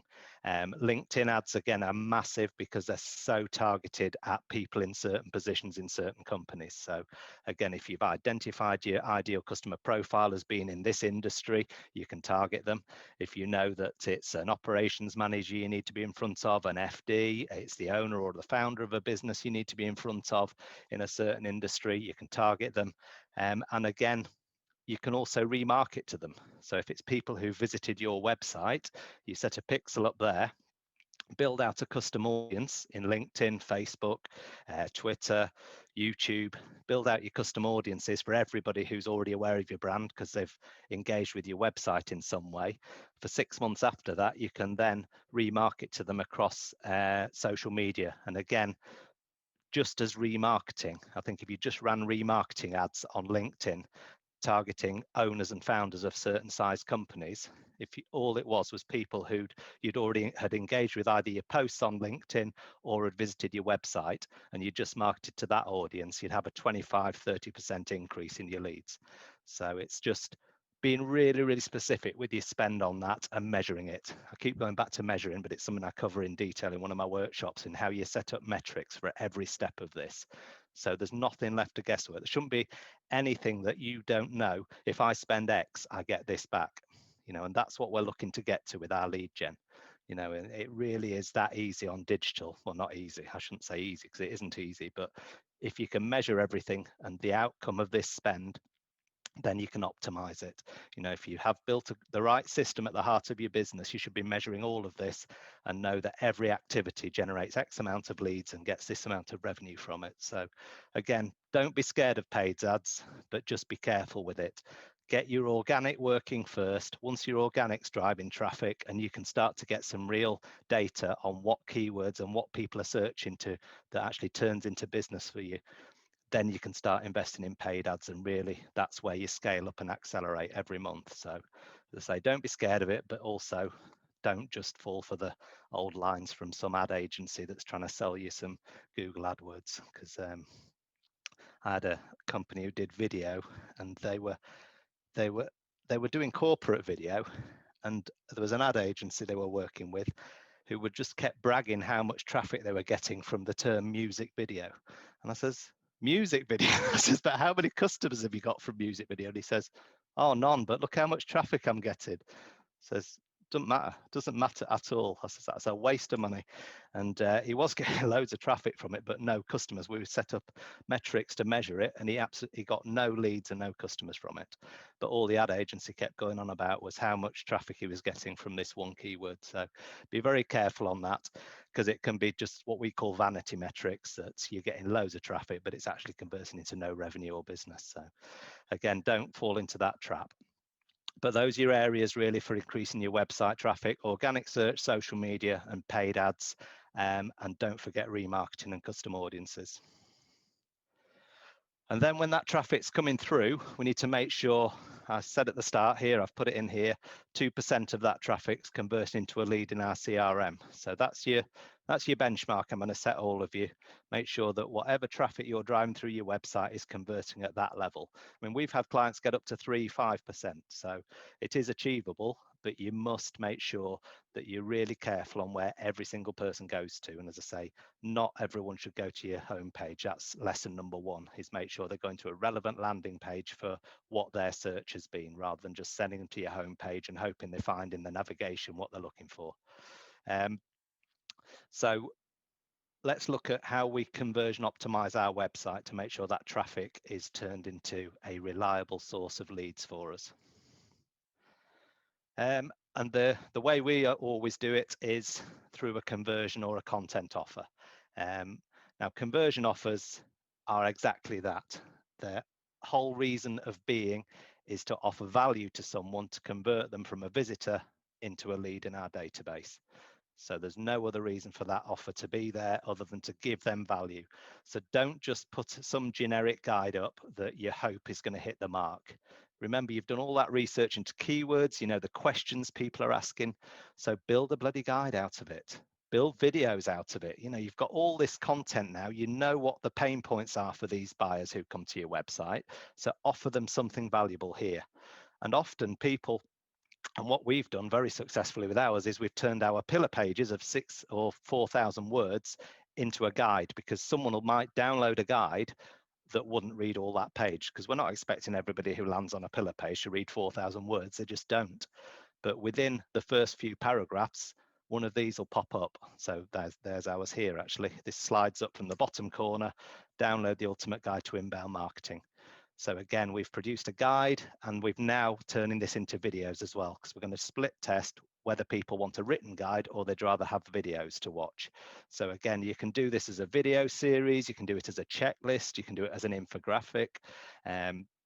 A PDF guide is what we find is the easiest to produce first, because really you're just pulling together 12 blog posts and putting it into a guide.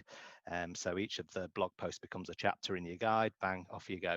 That's your guide done, because they should all be around a set topic, and then give it a nice title, and then offer it to everybody who's reading a relevant blog post. So anyone who's reading a blog post on our website about inbound marketing, this will slide up about inbound marketing. Obviously, if they're reading about account-based marketing, then our account-based marketing video series comes up, or our account-based marketing guide comes up. So again, by having the right system in the back end, as we'd use HubSpot for this, we can tell what they're reading and provide a relevant piece of content. Because if they're reading about a subject, they're showing a level of interest.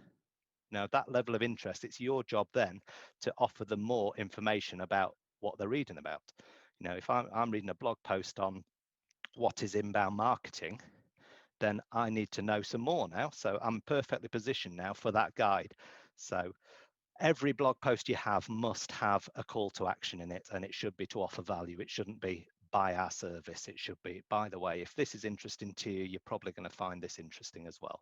So that's stage one. Have a good conversion offer at the start of your journey that can get people from that visitor into a guide. So you can do this via a form popping up. You can do it via a little, this is another website I went on where the screen blacked out and a light box comes up like that to offer the guide.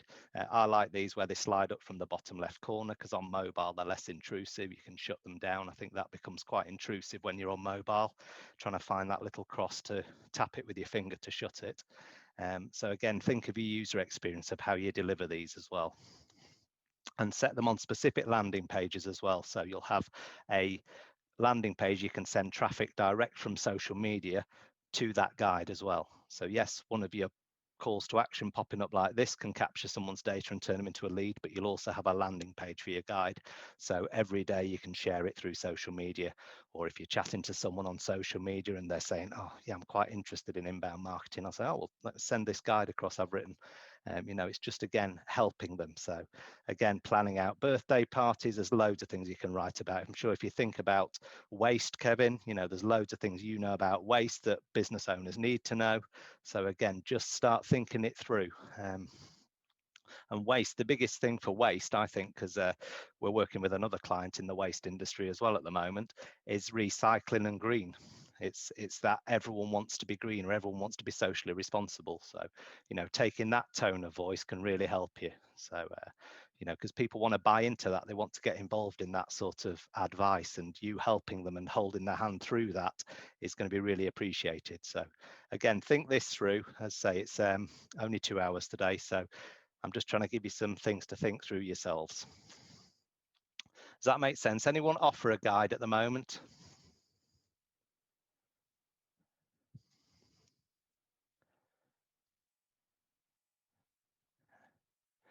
Right, okay, well, think through guide. It may be videos. You might think, actually, this will fit videos better. It may be that I'd say webinars are more middle of the funnel. They're not sort of, this is very top of the funnel. Conversion offer is very much early stages. So you're thinking more of the general questions people are asking to get them involved with you in that. You know, I said, the earlier we can get involved in people's buyer's journey, the more chance they have at the end of choosing us. Well, this is one of those key pieces that's right at the start of that buyer's journey. So what would I have downloaded? I'd have downloaded a guide to finding the perfect small car for your family, or small car for you. You know, so it had been small car based. It wouldn't have been specific about the type of car. So again, these are the sort of things that you'll find people like CarWow do really well, actually, on their channel, their YouTube channel. He does specific car brands reviews, but then he does comparisons. So these 4 cars against each other. So again, he's got a broader title for that than he has for the more specific cars. So again, if you look through your industry, you'll find ways of identifying what are the general questions people ask, and then when they get more specific. So I'd say you want another conversion offer for middle of the funnel people, but that'd be more checklists. That's more a you know, download our checklist to this and you can tick it off yourself. So again, it's something useful, but it's people who are sort of in that stage where they're coming towards their decision, and you're going to help them make the right decision. So that's probably where a webinar and a checklist is more suitable, more middle of the funnel, more consideration stage. This conversion content offer is very much aimed at top of the funnel, getting them in there as a lead, and then you can nurture that relationship. And then we're building out a conversion path. So a conversion path is basically, again, it's something that's very measurable. So you have 3 or 4 points that you can measure as a metric. And it's really showing how someone's moving through taking actions as you want them to as well. So a conversion a simple conversion path that we'd always try and set up would be a landing page with a form on it, or a call to action that leads to a landing page. So I talked about having a button pop up in your website or in your blog post that says download our guide. That would be a call to action button, so we'd know so many people have seen that button and this many people clicked it. They then went through to the landing page for the delivery. So we've now gated the offer where they give us their name and email address. So that's a landing page. So we can measure X amount of people click the call to action. That means X amount of people landed on the landing page. And then we need a thank you page to actually deliver the offer, but also as the third piece of the measurement here to say that many people landed on the landing page and so many actually went to the thank you page and took advantage of our offer. So hopefully that makes sense to you, because it'll give you this conversion rate. So it will show you how are you converting traffic on a simple level, how are you converting traffic into actual leads in your database. There's another point of having this as well, which means I can set a custom audience up. I talked about them before in paid. I can set a custom audience up for people who went to the landing page URL. So the domain for the landing page will have its own URL, but didn't go to the URL for the thank you page, because those people showed an interest, but they didn't fill in the form for some reason. So again, that's a valuable audience for me, because as a remarketing audience, that's going to grow quite quickly. And I know something got in the way there. You showed an interest in what I was offering you, but you didn't take advantage of it. You didn't fill your name and email address in. So I either need to optimize my offer to make it more attractive, more remarkable, so you can't resist it, or something got in the way. Life got in the way, the phone went, you clicked on something else like a squirrel on the internet and disappeared off down another rabbit hole. So again, having that custom audience can be really valuable. You can pick up another 20% of people just by setting that custom audience up, because they have expressed an interest. So hopefully you can see how a proper marketer would look at your website here. Every single area of your website is being built into these mini conversion paths, these mini funnels that people go through, and you're measuring where the most effective ones are. And then you build out marketing campaigns at the top of those to feed people into it, because you know they're working. You know, we convert at a certain percentage. We're converting 40% of people who go to this landing page into a lead in our database. So that's really why you need to really think the next step about your lead generation, not just generating the lead initially, but how do I get them in my CRM, and then how do I engage and nurture relationships with them. And I'll just share this on the final slide before we go to Q&A. About letting the strategy that you're developing dictate your tactics. I touched on this at the start, and we've gone through a bit of this today. We've gone through business goals, we've gone through our vision, setting marketing and sales goals to support your revenue you're going to generate, values and culture in your business, your visual brand, really important. These are all things in your strategy that you need to get right, because your brand is going to set you apart. How you look, how you feel is going to set you apart. And I think people often, when they really connect with a brand, it is that look and feel that they connect with. And then positioning statements, I went through that as well. So that's your why. You've then got your who's, which is your target sectors, your target markets you're going after, analyzing your existing customer base. Again, CLV and COCA is customer lifetime value and cost of customer acquisition. Now, these are two metrics every one of you needs to get really, really familiar with, because customer lifetime value is, yes, a customer may be with you once and spend £4,000, but are they with you 3 years, 5 years? How much do they spend with you over the lifetime of their relationship with you as a business? Again, having an idea of that can often tell you how much you can afford to spend to acquire a new customer, and that can really change your whole view of your business. So cost of customer acquisition and customer lifetime value, try and get your head around those metrics and find a way of measuring that. Your competitive landscape, so I've said local competitors around Yorkshire, but also further afield, you know, but also people like Ollie aren't necessarily having another escape room as a competitor. It's another thing that someone could do at a weekend. So there could be many ways that people can solve their challenge and their pain or their problem that they're facing. You know, the competition isn't necessarily that other company that does what you do. So think about your buyer persona, again, back to that person. The better we understand that buyer persona, we also can think through the different options they may have available to them and address those as well. Defining and segmenting your existing audience is key, because that will help you identify where your best audience is, where they are, how to get in front of them.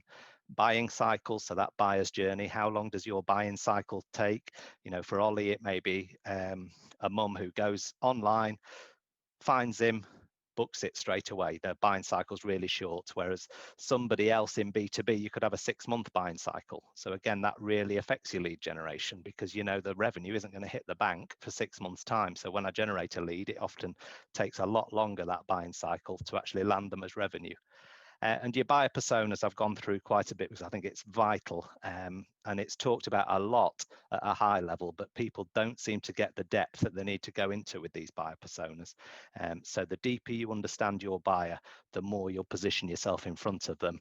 You'll know exactly where they are on social media, what content they're consuming regularly, what videos you need to produce. All of that is driven by that knowledge of the buyer persona and the journey they go on. And then your what is your product, your service, your solutions, your pricing. All of these things are driven here. So you can see here why strategy is so important before you ever get to executing it. Once all this is in place, then your tactics, I always think, are fairly straightforward. You should have identified nearly everything, all the content you need to write, all the social media channels, all your marketing and lead gen should have been driven by this. And then when you start executing it, you can really set about building yourself, I've said, a growth software stack. So all those pieces of technology you need to be able to measure this and actually scale it up as you grow bigger and bigger. And also a growth plan and management and reporting. So what are those key KPIs and metrics we're reporting back on weekly, monthly, that tell us how quickly we're growing or how slowly we're growing, what's working, what isn't working. And a lot of people just give up on things because they're not optimizing, and that's it's a tragedy, because people often get things nearly right, but because they're not getting accurate data back to show them that it's working, even if it's slow at the moment, you know, they give up on it, and then they jump to the next silver bullet and the next one, and that's what you find happens with business growth. And that's all built around systems. You know, that's why we're such a big fan of HubSpot, because it connects all of these dots together. All these 4 things are connected together. So all your reporting is central. Everything's end to end from the middle, and I can show from the start of my business growth right to the end of revenue how it's all working. So important that you don't just buy the latest piece of software your mate's talking about. You actually just sit down and think, what does my business need? You know, what do I need to be measuring? What's going to show me the revenue going up or down, the leads going up or down, where they're coming from, what sources are generating our leads? You know, is it the key buyer persona we're in front of, and what's working? And that's everything, I think.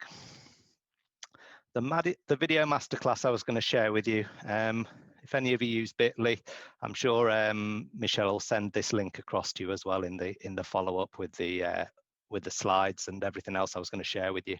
If you click on that, it's 6 videos in which I go through developing your growth strategy. I touch on this developing targeted, and I go through developing good fit leads, and then I go through the whole sales process, how to develop your sales systems and process as well to pull it all together. And I think it's about 2.5 hours long of the 6 videos, but the key with it is you get a full workbook to fill in about your own business. So I think it'd be useful for all of you if you just download that workbook and work through the videos and then go through this for your own business. So I'll share that with you again in the follow-up email. What time are we on? Quartz. I've done really well today. It's great when you don't have to take questions, isn't it? We can just talk. Right, so let's take some questions. Anybody got any questions? Come off mute, anybody, if you've got anything you want to ask.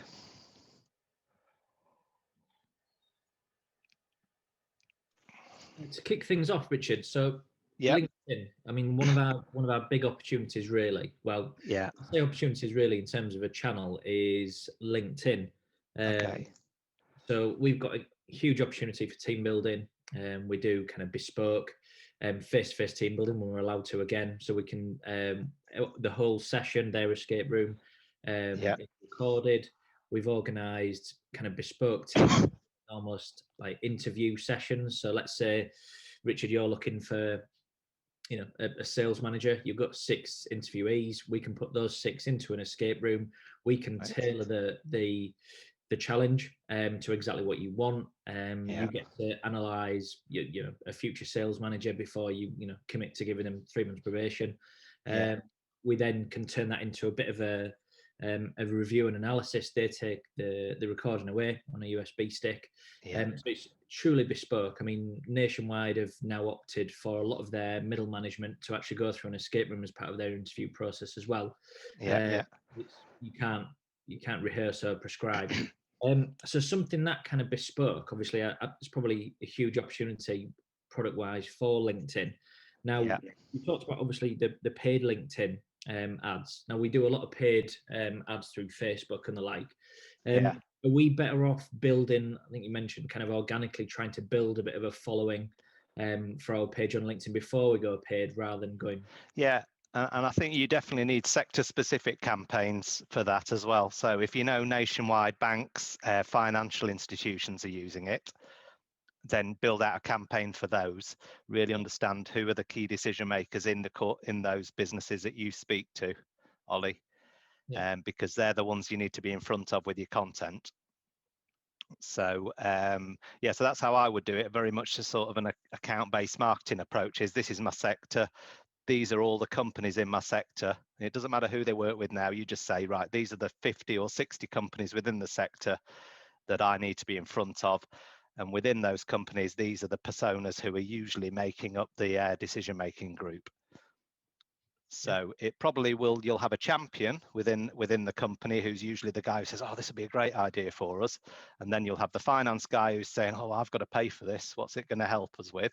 Then operations will want to know how it's going to improve their efficiency. Your owner or the FD or the CEO or the managing director of the business is going to have a more helicopter view of how's it going to really affect the whole team. But I think you need to be in front of that champion first, so you might say, well, it's usually HR. It's usually the HR function within a company. So I need to be in front of the HR managers of all these finance. You see what I mean? That's how I would use it. I'd really build it out sector by sector. I wouldn't try saying, escape rooms is great for your recruitment. I would say it's great for financial institutions to recruit for this position within your business. Yeah, that makes sense. Yeah, and then you can really be, understanding that what are the pressures. You've spoken to a few people at Nationwide. Who would you speak to normally? Would it be a branch level? It's normally HR based. So yeah, perfect. Yeah, so that's how I would approach it for you on a LinkedIn campaign. I would really build your marketing campaign out very specifically and not use paid initially. But once you start to really get your results in, you'll start to know who you need to be in front of. So then you can roll it out.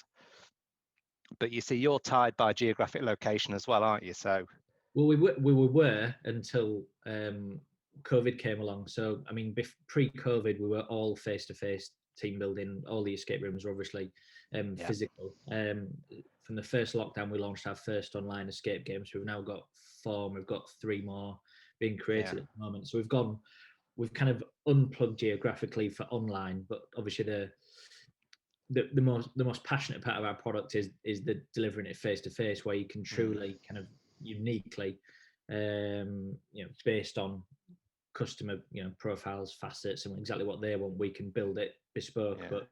So we've kind of and that's the power. So I'd do a industry specific one, and then I would have one aimed at senior management teams, so the C-suite in companies, because that's where your main team building is going to come, and they're all the big bosses that love an excuse to go mess about in an escape room all day. So you'll also sell to them easier, Ollie. So I'm sure they won't mind a beer after either. So. And a beer after, yeah, exactly. So I think that's how I would do it. I'd have industry specific ones, and then something aimed at C-suite, because that would they just need an excuse basically to go out and have a day somewhere having fun, don't they? So if you can really position that well in front of them, and what are the key benefits they're going to get from it? Well, obviously the team side, it's that whole what we talked about of having your vision and having your that whole culture, because they'll what would be really good from your side is to say, look, we'll give you videos of it and images as well for you to share on your own social media. Yeah. No, absolutely. That's how I would do it with that. I would get your branding on photographs that you share with them. You send them like a media pack that they can then share out, because they're going to all want to, share what a great day was and what the benefits were. Yeah, I mean, every time we've got a group of players that play a room, they get the kind of their Kodak moment, but with all our Escapologists branding all the way around it. So, yeah. Like like back in the day of roller coaster picture, but without looking like you've been shot in the leg. Yeah, and all the nightclubs used to do it really well, didn't they? They used to have photo booths and things like that. Yeah. So, and all that is it's just sharing that experience with everybody else out there, and then they'll be doing a lot of that marketing for you. That thing about delighting people and then giving them the, enabling them to be your marketing arm as well, is really important. On the corporate side, I'd say it's more important than on the B2C side. So. No, perfect. So I'd split that into 2 campaigns. So because I think they need thinking through and planning out quite differently with the copy.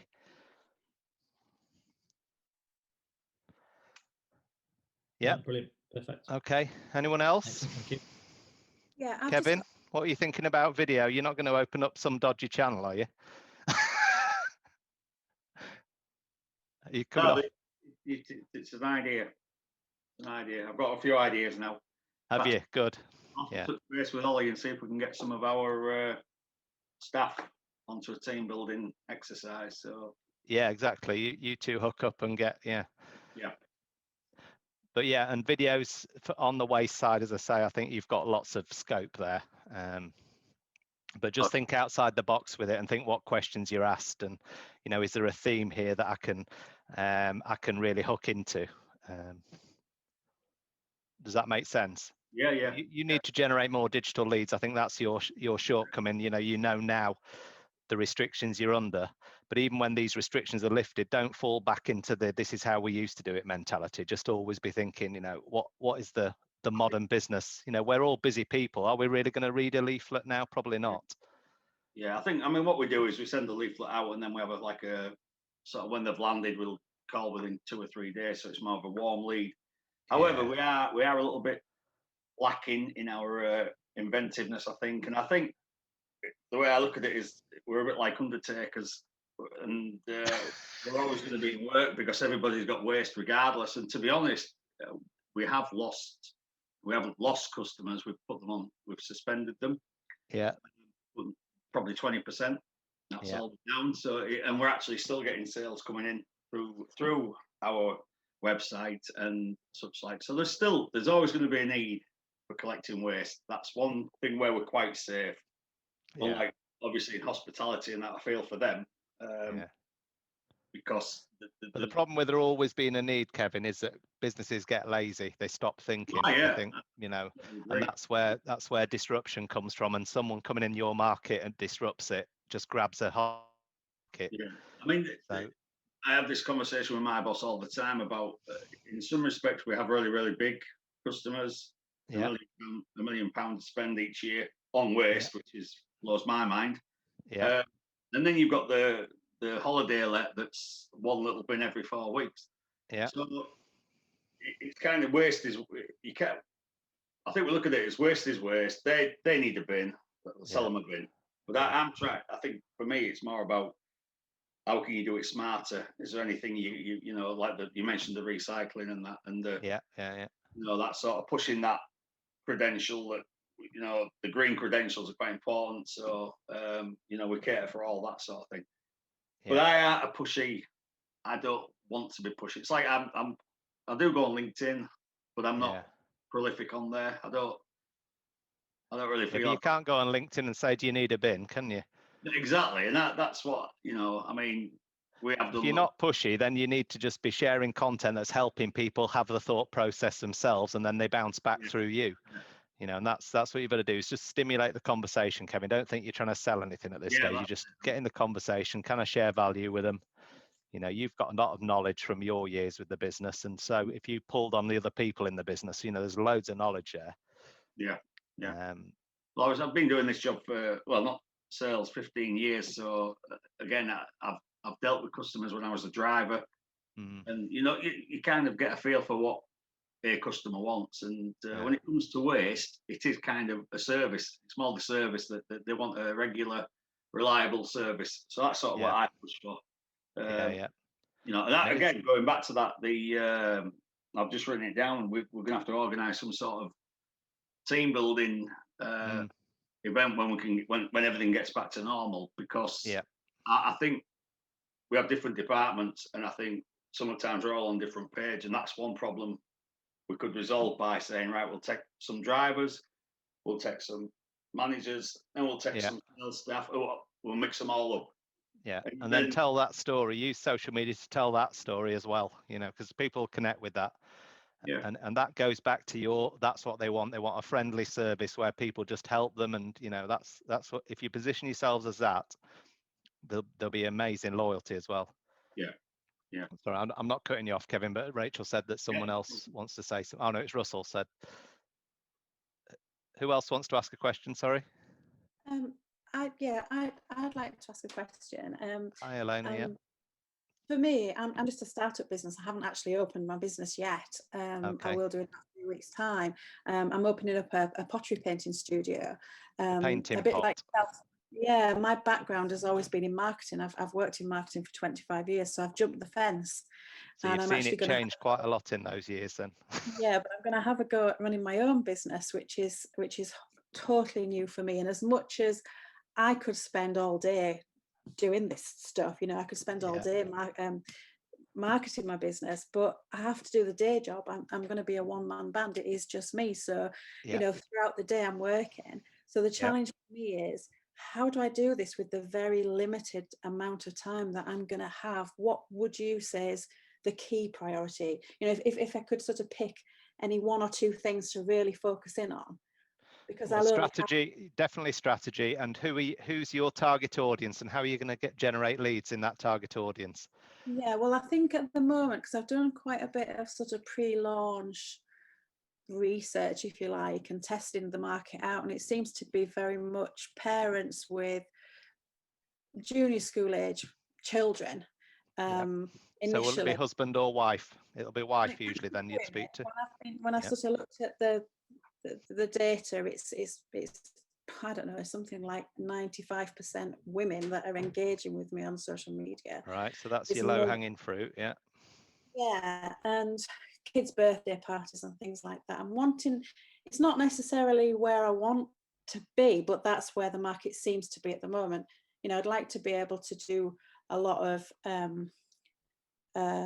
you know, at the moment with people being in lockdown, it's about mindfulness and stress busting, and pottery painting as a way of relaxing. And, you know, there's probably a bit of a market that's emerging there and older people, believe it or not. I've got a lot of older clients that are finding pottery painting as a new hobby to keep them occupied and grandparents that can't see their children and are buying pottery kits to send to their grandchildren and things like that. So that it's quite, you'd think it'd be fairly narrow and niche, but it is quite diverse. I think the core market is, as I say, it can be diverse. As I said earlier, I would just pick one of those audiences and really focus on those. And I think it's females, I'd say 30 to 45-year-olds.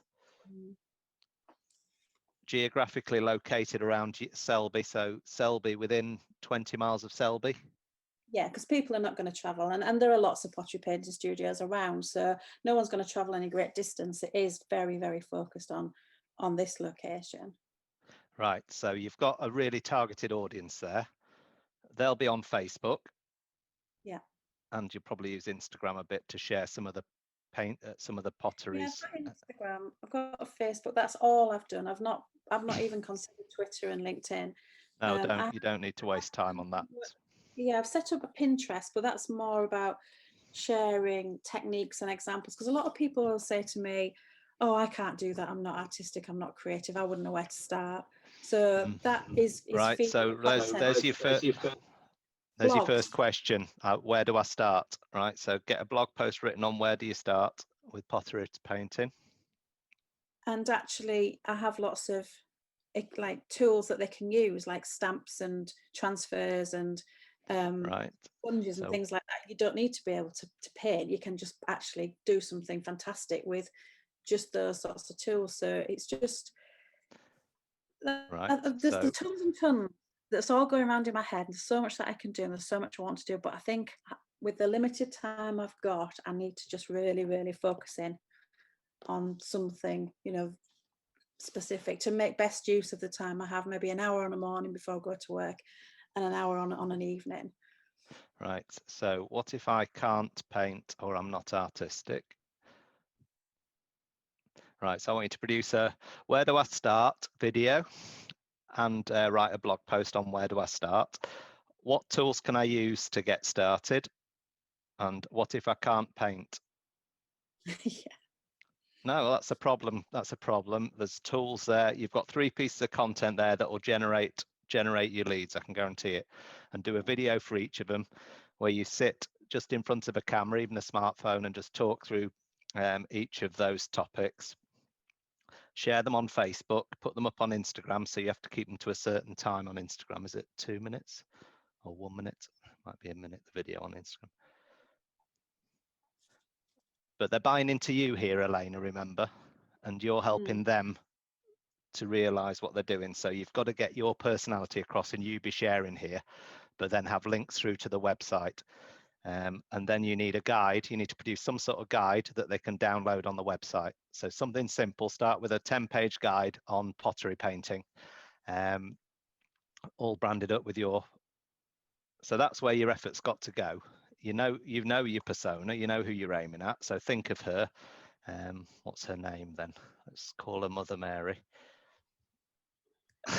Now that takes me down a whole different persona route. Mother Mary. Yeah. Yeah, it's probably a bit old-fashioned name for a 30 to 45-year-old now, isn't it? It's probably you're giving your age away, Richard. I know, I'm 52. I know, I'm thinking of Mother Mary. So Mother Meg. So Mother Meg's your 30 to 45-year-old female, 20 minutes in Selby. Her main pain points are using this to relax, are they?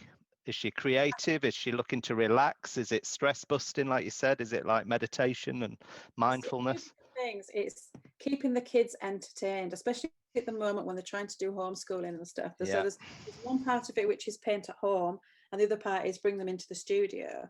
So I think it's keeping the kids entertained. Right, so you need a piece of content on that as well, don't you? Yeah. So you see, focus on that. Focus on her and think of her. Get this buyer-centric mentality, not on everything you want to talk to her about. Just start, how do I get her involved with me and talking to me first? Yeah.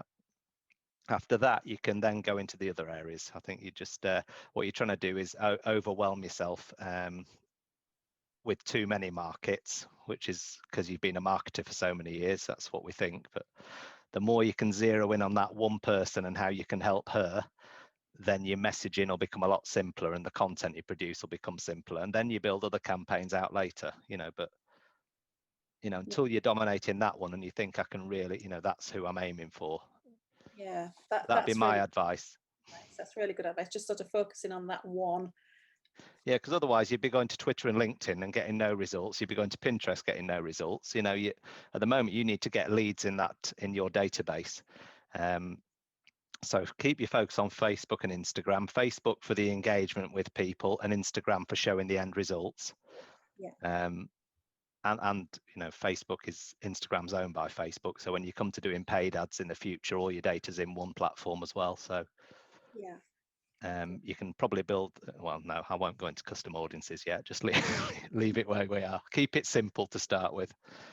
Yeah. I mean, I have done that with the paid ads. I've done a few paid ads.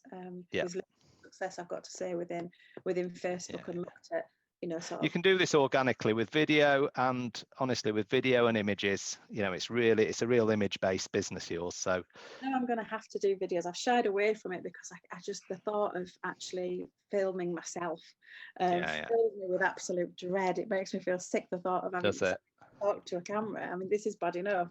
I know it's something I've got to do, and I've put it off, but I'm just going to have to bite the bullet and do it. Just have it run in the camera and just chat away as if you're chatting to somebody. Keep her in mind as if you're chatting to her. Mother Meg, she's there in front of you. What would you say to her? Yeah, I suppose it's one of those things, isn't it? Once you're outside of your comfort zone, that becomes your comfort zone. So it's just and people will engage with you far more through a video than they will through written. So I think for this you need to. Chatting to Mother Meg takes us down a rabbit hole that we none Chatting of us to have Mother got Meg, time I know. for, Richard. Yeah. I'm just talking of time. I'm very, very conscious that we're 3 minutes. We're coming up to 11, aren't we?